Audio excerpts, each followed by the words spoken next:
Called Charles Chevelle.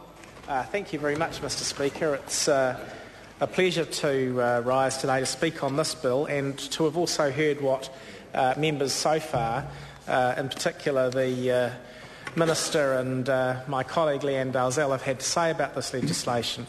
No disrespect to the Chair of the Select Committee, but it was a brief contribution just now. But I do think the praise that the legislation has had from both sides of the House is testament to the hard work started by Helen Clark and Leanne Dalzell in 2003 and the agreement worked on by Leanne Dalzell in 2008, which has resulted in the bill that we're debating today. And good on the government for progressing it. It is an important piece of legislation. Perhaps a shame that it's being progressed under urgency. There's no particular requirement that it should be, but nonetheless we are where we are. Sir, in 2003, as we heard from Leanne Dalzell, Helen Clark and Australia's then Prime Minister John Howard, my how time flies, signed off on the Trans-Tasman Working Group on Court Proceedings and Regulatory Enforcement. And that group reported back in 2006. There was a range of recommendations in the report back, including the increased use of new video technologies and increasing the types of judgments that can be enforced in both Australia and New Zealand, including civil pecuniary penalties and criminal fines. And again, as Leanne Dalzell told the House, an agreement reached with Australian legislators in 2008 under her guidance saw this bill drafted. And I note with interest some of the changes in it, which have been praised by David Goddard QC, one of our leading litigators, as the furthest reaching proposals between any two sovereign states with separate legal systems.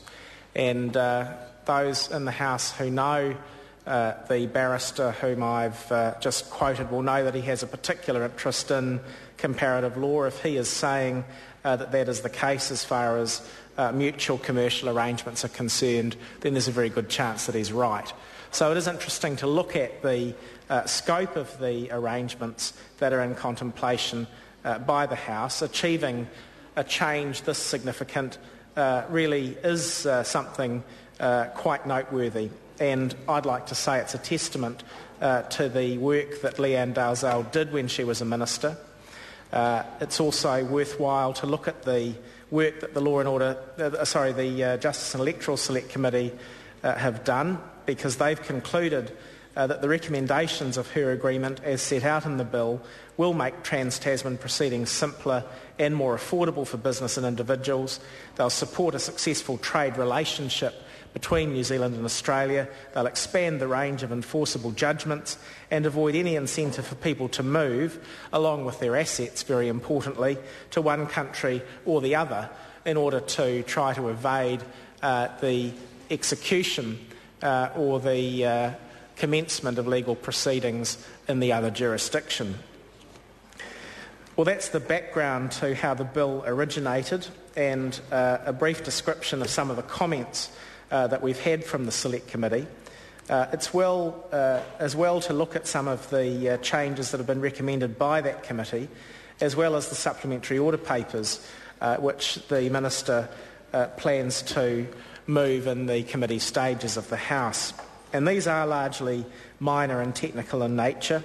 For example, there's to be a new clause 22(1)A inserted to make sure that a person served in Australia in respect of New Zealand proceedings can apply for a stay of proceedings if they want to argue that the matter would be better dealt with or more conveniently dealt with in an Australian court.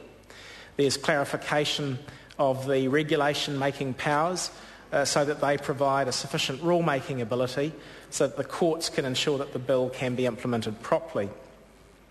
The committee's also recommended that there should be an ambiguity removed.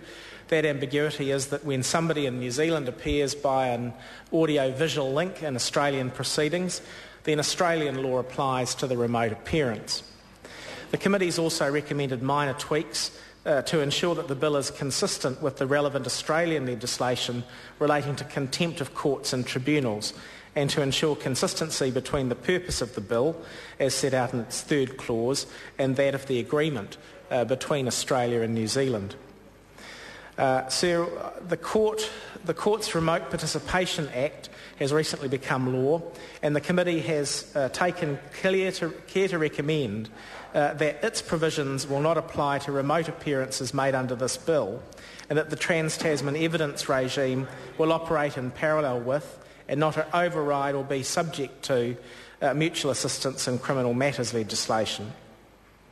Overall, these amendments appear sensible, sir. They're ones that I think members on this side of the House intend to express their support for. They're technical changes, and they largely leave intact the hard work done by the previous minister and the previous government. Sir, the technical amendments which the minister will move in an SOP at the committee stages of the bill are again ones that seem worthy of support because of their technical nature. There's Clause 26 to be amended to align its wording with that of Clause 24. Clauses 31, 2 and 3 are to be omitted by the supplementary order paper because they're unnecessary in a Trans-Tasman context and may discourage New Zealand courts from giving interim relief in support of proceedings in Australian courts. Clearly that wouldn't be desirable in the sort of regime that we're trying to set up here. Finally, clauses 33A, 39, 40, 54 and Schedule 2 are amended to correct errors. Mr Speaker, this is a good bill. As I said earlier, I'm pleased that the present government is adopting and expediting the good work that was done by Leanne Dalzell as a minister. The bill does recognise our increasing closeness with Australia, and it eases economic interaction as well as interaction between our justice systems. This is sensible given the close relationship between our people, given the fact that the legal system that we currently have originated as part of the jurisdiction of New South Wales back in 1840 and has diverged since. In a sense, we're correcting some of that divergence through this legislation, hopefully for the benefit of ordinary New Zealand citizens, taxpayers and business people.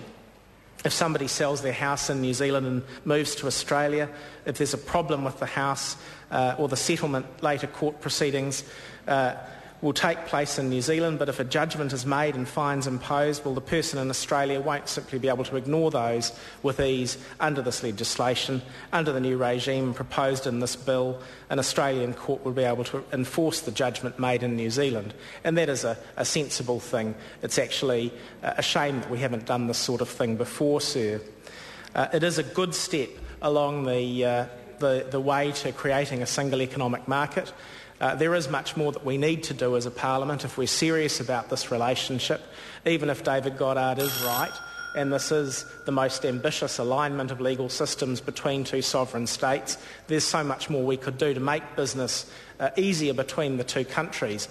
When I lived and worked in Sydney for a couple of years, when I was a partner in my old law firm, there were real frustrations that I know that business people and travellers between the Tasman experience. You can't get a single mobile phone account. You can't get a single bank account. These are the sort of things that we absolutely need to correct if we're serious about the SEM. Certainly members on this side of the House are, and we have a very ambitious set of plans for advancing the agenda. I hope that the fact that the government is advancing this bill indicates that they are similarly ambitious, although I have to say the evidence in respect of that is so far lacking. Because this bill does work to make our changing situations in Australia and New Zealand easier for everyone, I do look forward to hearing further debate on the bill in the committee stages, but I do commend the bill to the House.